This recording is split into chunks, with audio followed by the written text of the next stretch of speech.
Hello friends, आज हम फिर आप लोगों के सामने सेट लेकर के आ चुके हैं। तो दोस्तों, आप लोग अगर अभी तक हमारे साथ नहीं जुड़े हैं तो फटाफट हमारे साथ जुड़ जाएं और हमारे इस चैनल को सब्सक्राइब कर लें। दोस्तों, इसके साथ साथ हम जो हैं डेली आप लोगों के लिए जो सनसनी न्यूज़ रहती है, जिसके बारे में अक्सर क्वेश्चन पूछा जाता है, बीपीएससी और यूपीएससी जहाँ से क्वेश्चन उठाती है, चाहे वो हिस्ट्री, ज्योग्राफी, पॉलिटिक्स, कहीं से भी क्यों ना हो, वो लेटेस्ट घटना पे आधारित क्वेश्चन होता है। तो उन क्वेश्चनों को, मैं कहने का मतलब, वो जो चीज़ें हैं जो कि अक्सर न्यूज़ में बने हुए हैं, उनके बारे में मैं डेली एक वीडियो लाता हूं, जिसको आप देखें, जा कर के देखें और वहां से आप एक अच्छा तरह से तैयारी कर सकते हैं। तो दोस्तों, देर न करते हुए हम आगे की ओर बढ़ते हैं। जब सबसे पहला क्वेश्चन देखते हैं, आज़ाद हिंद फौज की स्थापना कहाँ की गई थी। आप लोगों को दोस्तों बता दें कि आज़ाद हिंद फौज की स्थापना की जब बात आता है तो हमारे दिमाग में सुभाष चंद्र बोस आता है। लेकिन दोस्तों, याद रखिएगा कि आज़ाद हिंद फौज की स्थापना सबसे पहले तो भारत में नहीं हुई थी, इसकी स्थापना जापान में हुई थी। दूसरी बात, इसके संस्थापक जो है रास बिहारी बोस थे। रास बिहारी बोस, इन्होंने 1942 ईस्वी में आज़ाद हिंद फौज की स्थापना किया था। अब देखिए, 1942 ईस्वी में आज़ाद हिंद फौज की स्थापना की गई थी किनके द्वारा? रास बिहारी बोस के द्वारा।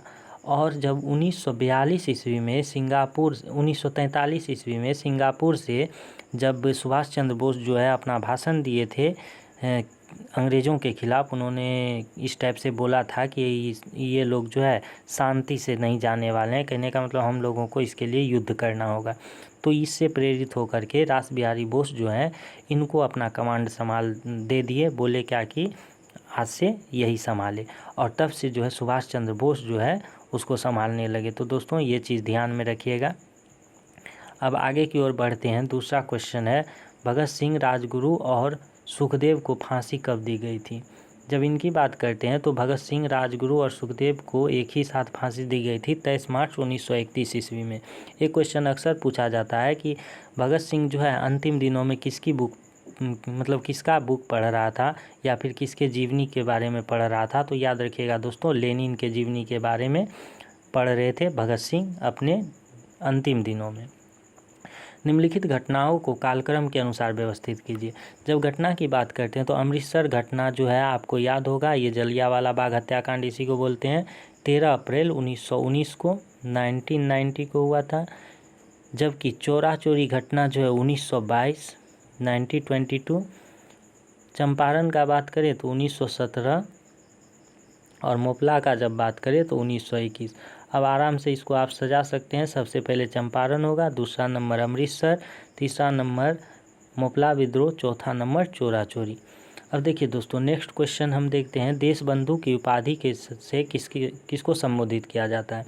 अब देश बंधु की जब बात करते हैं तो आपको याद रहना चाहिए, चित्तरंजन दास को देशबंधु के नाम से जाना जाता है। एक है दोस्तों, जब दीनबंधु की बात करें तो आप लोग CF एंड्रयूज याद रखिएगा, CF एंड्रयूज। दीनबंधु की बात करें तो CF एंड्रयूज। अब देखिए दोस्तों, रक्त में RBC के बढ़ने से कौन सी स्थिति बन जाती है। RBC के बढ़ने से, तो एक चीज़ आप याद रखिएगा, रक्त में जो है, ब्लड में प्लाज्मा, ये प्लाज्मा जो है 55%, जबकि RBC 45% और एक WBC होता है, तो ये जो है <1% होता है। तो दोस्तों, यहाँ याद रखिएगा कि अगर किसी कारणवश प्लाज्मा का डेंसिटी घट रहा है, प्लाज्मा अगर घटेगा तो उस स्थिति में RBC भी बढ़ेगा, या फिर RBC खुद बढ़ रहा है तो फिर भी RBC बढ़ेगा। इन दोनों स्थिति में RBC बढ़ रही है, तो ये दोनों स्थिति याद रखिएगा, या तो प्लाज्मा घटेगा या RBC बढ़ रहा हो, तो इन दोनों को एक ही स्थिति कहते हैं, जो कि पॉलीसीथीमिया कहलाता है, पॉलीसीथीमिया। अब बात करते हैं एनीमिया की। जब RBC की कमी हो जाती है ब्लड में तो उसे हम एनीमिया कहते हैं। हीमोफीलिया की जब बात करते हैं तो दोस्तों याद रखिएगा, हीमोफीलिया में क्या होता है कि जब कहीं कट छट जाता है तो उस स्थिति में क्या होगा कि ब्लड का थक्का नहीं बनता है और ब्लड लगातार निकलते रहता है।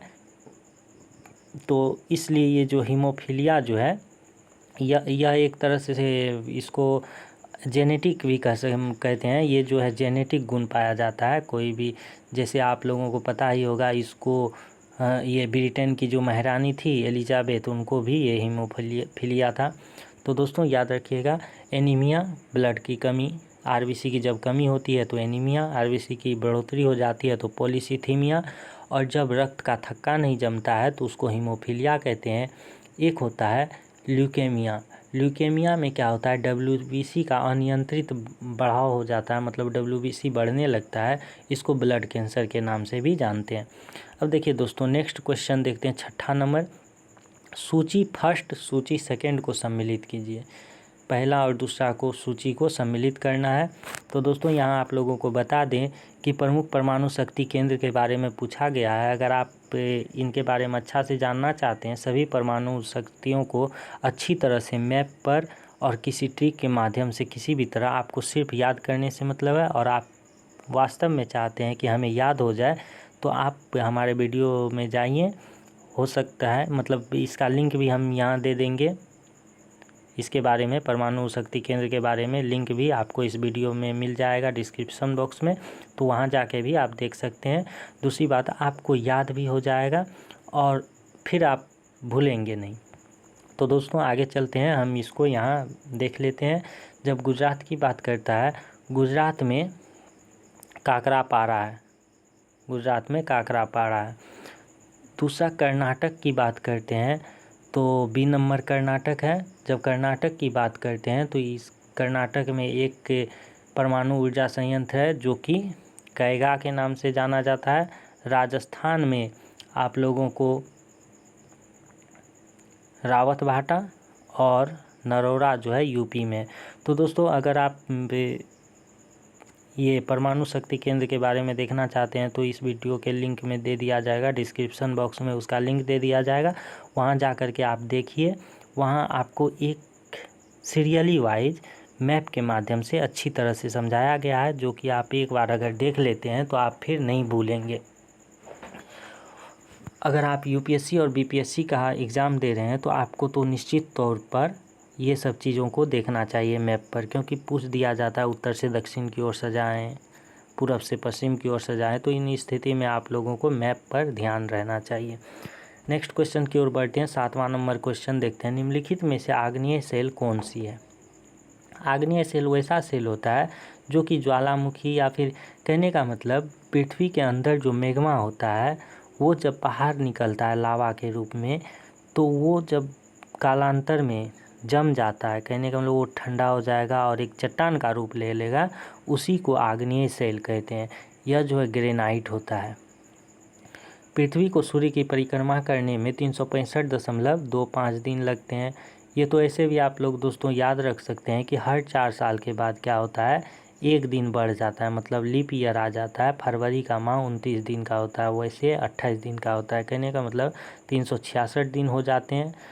एक दिन जो बढ़ा इसको आप 4 से डिवाइड कर दीजिए तो 25 आता है, 0.25, तो यही दिन बढ़ जाता है। तो 365.25 दिन जो है पृथ्वी को सूर्य की परिक्रमा करने में लगते हैं। कह रहा है कौन सा देश सबसे ज़्यादा द्वीपों से मिलकर बना है। जब द्वीपों से मिलकर बना देश पूछे तो इंडोनेशिया याद रखिएगा दोस्तों। समुद्री भृगु बनता है मुख्यतः। समुद्री भृगु जो है एक तरह से कहने का मतलब यह स्ट्रक्चर है जो कि समुद्री जलधारा से बनता है। समुद्री जलधारा जब बार बार तट से टकराता है तो उस तट को काट छाँट करके हटा दिया जाता है और एक मतलब स्ट्रेट कटाव बन जाता है। मानिए कि ये आपका बीच है, पहले से बीच है, इधर पानी भरा हुआ है। ये पानी की लहरें जब बार बार इससे टकराती है तो इसको काट करके कुछ इस तरह से कर देती है, इस तरह से। ये समुद्री लहरें हैं, समुद्र की पानी है, तो ये जो कर दिया इसी को भृगु बोलते हैं।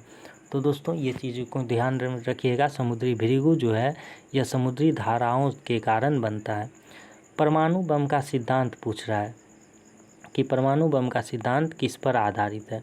तो सभी को पता होगा परमाणु बम का सिद्धांत जो है नाभिकीय विखंडन पर आधारित है, जबकि परमाणु ये हाइड्रोजन बम की जब बात करते हैं तो ये नाभिकीय संलयन पर आधारित है। तो इन दोनों को याद रखिएगा। नाभिकीय विखंडन कभी कभी पूछा जाता है कि सूर्य में कैसा होता है, ये नाभिकीय संलयन के थ्रू सूर्य में होता है, क्योंकि 2 हाइड्रोजन एटम जो है एक दूसरे से मिल करके हीलियम एटम का निर्माण करता है। तो दोस्तों आगे की ओर बढ़ते हैं। अगर आप अभी तक हमारे इस चैनल को सब्सक्राइब नहीं किए हैं तो सब्सक्राइब कर लें। साथ ही साथ आप लोगों को बता दें दोस्तों कि हर डे पर डे यहाँ पे क्या होता है कि एक चर्चा में जो न्यूज़ रहता है उस पर वीडियो बनाया जाता है, जो कि आपको करंट के साथ साथ यूपीएससी और बीपीएससी में बहुत ही अच्छा तरह से आप लोगों को मदद कर सकता है। उस वीडियो को 2 से 3 मिनट का वीडियो होता है, उस वीडियो को जा कर के आप देखा कीजिए। नेक्स्ट दोस्तों 12 नंबर क्वेश्चन पढ़ते हैं। प्रत्येक गर्म वस्तु के से उत्सर्जन होता है। अगर कोई भी वस्तु गर्म होता है तो आप लोग एक चीज़ याद रखिएगा, अवरक्त किरण जो है उससे उत्सर्जित होता है। प्रायद्वीपीय नदियों के पूर्व की ओर बहने का मुख्य कारण है। जब प्रायद्वीप भारत की बात करते हैं दोस्तों तो आप लोग याद रखिए, ध्यान दीजिएगा, प्रायद्वीप भारत का स्ट्रक्चर कुछ इस तरह से है, कुछ इस तरह से। कहने का मतलब पूरब की ओर ये ढाल है, पूरब की ओर ढाल है, तो कोई भी नदियाँ जो है ये पूरब की ओर ही बहती है। लेकिन नर्मदा और ताप्ती 2 ऐसी नदियाँ हैं जो अपने घाटी में बहती है, वो अपने घाटियों में बहती है, जिसके कारण वो जो है पश्चिम पूरब से पश्चिम की ओर बहती है। कभी कभी क्वेश्चन ऐसा भी पूछा जाता है कि भारत की कौन सी ऐसी नदियां हैं जो कि पूरब से पश्चिम की ओर बहती है, तो नर्मदा और ताप्ती होगा। नेक्स्ट क्वेश्चन दोस्तों 14 नंबर क्वेश्चन है। राष्ट्रीय पादप अनुवांशिक संसाधन ब्यूरो, राष्ट्रीय पादप अनुवांशिक संसाधन ब्यूरो निम्नलिखित में से किस शहर में है? तो यह जो है नई दिल्ली में है, नई दिल्ली में। और दोस्तों ये जो है अनुवांशिक के रूप से जो है पौधों को का जो है जेनेटिक पे रिसर्च करने के लिए इसको बनाया गया है, जो कि नई दिल्ली में है। तो इस चीज़ को आप याद रखिएगा दोस्तों। आप लोगों को अगर इसके ईस्वी के बारे में जानना है तो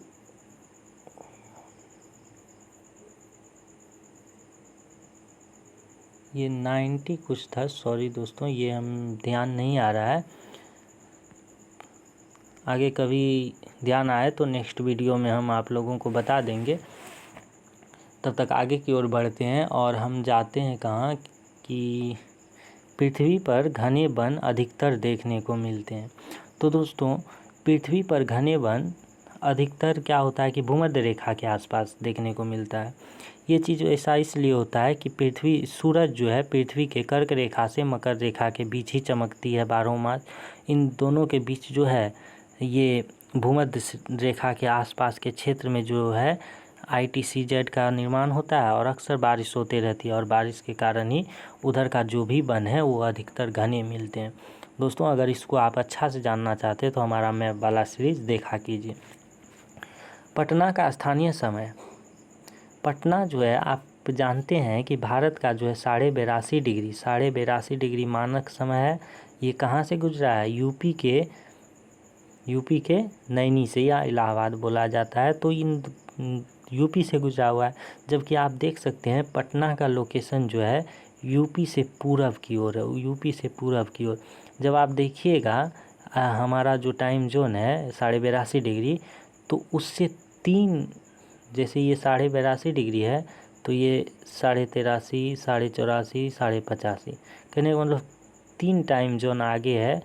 तो ये जो है 3 देशांतर आगे होने के कारण हम लोग इसको कह सकते हैं, 3 देशांतर आगे होने के कारण हम लोग क्या कह सकते हैं कि यह जो है 1 डिग्री बराबर होता है 4 मिनट, मतलब 12 मिनट आगे है, पूरब की ओर है, 12 मिनट आगे है। तो इस चीज़ को आप याद रखिएगा दोस्तों। आगे की ओर बढ़ते हैं। भारत का सबसे व्यस्त अंतर्राष्ट्रीय बंदरगाह, भारत का सबसे व्यस्त अंतर्राष्ट्रीय बंदरगाह की जब बात करते हैं तो आप इसमें याद रखिएगा दोस्तों, यह जो है यहाँ मुंबई बंदरगाह है। और यह मुंबई बंदरगाह जो है जवाहरलाल नेहरू पोर्ट के नाम से भी जाना जाता है। ये इसका नामकरण हुआ है, नया नाम है जवाहरलाल नेहरू बंदरगाह। तो अब आप लोगों को अगर ऐसा क्वेश्चन पूछा जाता है तो उसमें मुंबई नहीं दिया रहेगा, उसके जगह जवाहरलाल नेहरू बंदरगाह दिया रहेगा। तो आप जवाहरलाल नेहरू बंदरगाह को मारेंगे। दोस्तों नेक्स्ट क्वेश्चन है, भारत में लिंग अनुपात की गणना कैसे की जाती है? तो भारत में लिंग अनुपात की गणना जो है प्रति 1000 पुरुष में स्त्रियों की संख्या देखा जाता है। बस नॉर्मल सी बात है। कह रहा है सुभाष चंद्र बोस ने निम्नलिखित में से किस पार्टी की स्थापना की थी? तो दोस्तों आप लोगों को पता ही होगा, सबको है कि 1939 में फॉरवर्ड ब्लॉक जो है इसकी स्थापना की गई थी। किसके द्वारा? सुभाष चंद्र बोस के द्वारा 1939 में फॉरवर्ड ब्लॉक की स्थापना की गई थी। इससे पहले हमने बताया है कि 1942 ईस्वी में रासबिहारी बोस द्वारा आज़ाद हिंद फौज की स्थापना की गई थी, जबकि उसका कमांड जो है 1943 ईस्वी में सुभाष चंद्र बोस के द्वारा संभाला गया था। नेक्स्ट क्वेश्चन है 20 नंबर, निम्नलिखित बंदरगाहों में से कौन सा भारत के पूर्वी तट पर स्थित है? निम्नलिखित बंदरगाहों में से पारादीप जो है भारत के पूर्वी तट पर स्थित है। दोस्तों एक 17 नंबर क्वेश्चन है कि भारत का सबसे व्यस्त अंतर्राष्ट्रीय बंदरगाह बोल रहा है, तो ये तो मुंबई है जो कि जवाहरलाल नेहरू पोर्ट है। अगर विश्व स्तर पे पूछे कि ये विश्व में सबसे व्यस्त हवाई अड्डा, ये बंदरगाह नहीं दोस्तों, हवाई अड्डा पूछे तो आप इसको याद रखिएगा, ये जो है सिंगापुर है।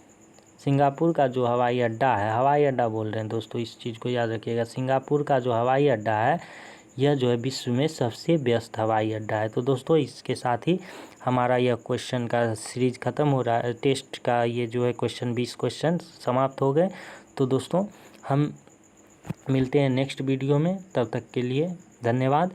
और आप हमारे इस यूट्यूब चैनल से नहीं जुड़े हैं तो आप फटाफट सब्सक्राइब कर लें और बेल आइकन को दबा लें।